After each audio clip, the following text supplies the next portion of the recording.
Delivering Zoro's sword, Luffy explains he took all three because he wasn't sure which was his. Then Zoro explains that he uses all three. Zoro must now decide whether to join Luffy's group or perish there, according to Luffy.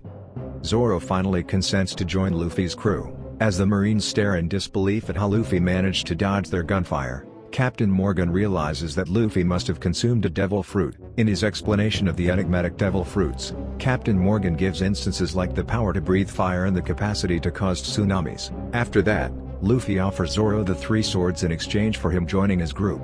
Zoro agrees to the conditions and explains that he cannot pass away just yet since he has a pledge to keep. Zoro then pulls himself away from the rope while drawing his swords. He continues by threatening Luffy with death if he interferes with his goal. The troops prepare to charge after Morgan commands them to do so. To eliminate everyone, Luffy uses Gamu Gamu no Muchi. Morgan is incensed by this, so he takes off his coat and claims to be Axe Hand Morgan and that he would take care of the situation himself.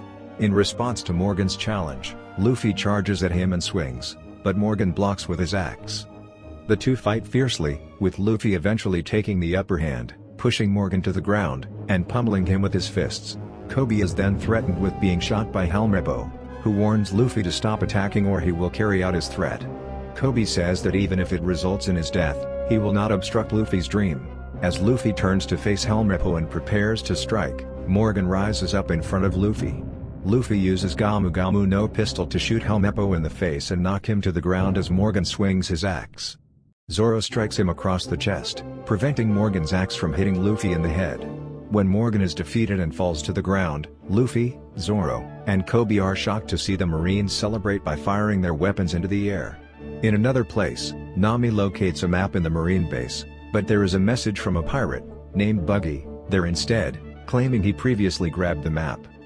Later, Rika and her mother are dining in the local restaurant with Luffy, Zoro, and Kobe. After finishing their meal, Rika inquires as to Luffy's next destination. Kobe reacts horrifyingly, claiming that the Grand Line, also known as the Pirates' Graveyard, is a hazardous location, to which Luffy replies that he is going to look for One Piece there. Luffy is nevertheless unwavering in his belief in his dream. When Zoro inquires as to the size of his team, Luffy responds that Zoro is the only one. The boat they will be riding in is then indicated by him. As soon as the Marines enter the eatery, they give Luffy and Zoro the order to leave the island right away because they are pirates. The villagers are upset about this because Morgan also mistreated them, but the leader, Lieutenant Ripper, points out that they won't report them to Marine headquarters, as a thank you for getting rid of Morgan. Ripper inquires if Kobe is with Luffy and Zoro as they prepare to leave.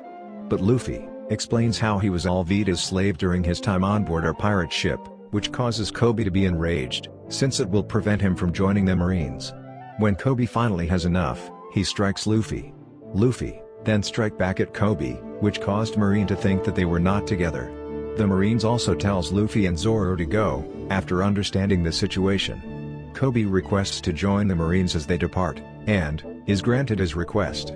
The Marines salute Luffy and Zoro for saving the village, including Kobe, as they board their boat outside. Kobe then realizes that when him and Luffy next cross paths, it will be as a Marine and a pirate. Later, Zoro questions Luffy about his intense desire to become the Pirate King. In response, Luffy says he made a vow to the man who gave him his straw hat, and he will keep that vow under whatever circumstances.